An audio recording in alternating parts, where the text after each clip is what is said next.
That's culture, people, and numbers. That's the Trinity. And so from the very first day of me being on the job, I relied on that quote and then began building sort of infrastructure around it.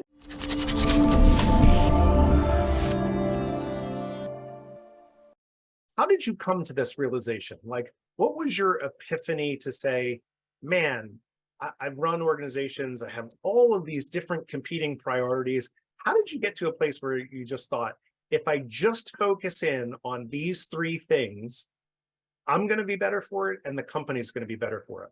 I took over the family business and was so scared of what I was doing that I closed the door and Googled, how do you be a CEO?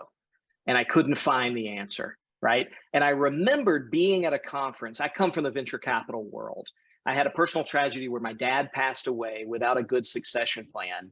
And I got pulled back into the family business, which is insurance, investments, that sort of thing, employee benefits that we've been doing for 58 years this year.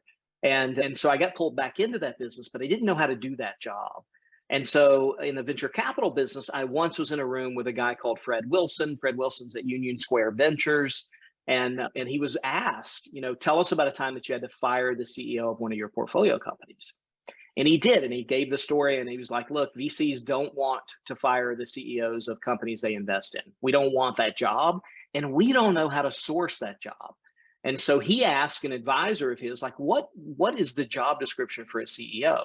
Well, this guy was 80 years old at the time or something. And he said, CEOs focus on building the right culture that's very transparent and you communicate through. They focus on making sure that they're recruiting the best people and keeping them. And they make sure that there's enough gas in the tank, that there's money to be spent on the things that are important.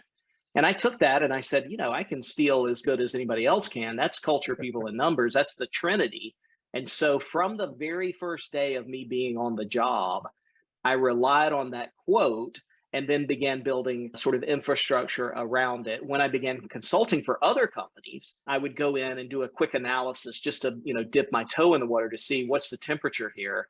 And I would find problems in those three areas, sometimes in other areas for sure, but I could solve those problems at the top level and it would work its way through a lot of the other problems, or at least go quiet enough that we could focus on a product problem, an offer problem, a sales problem, or whatever was there.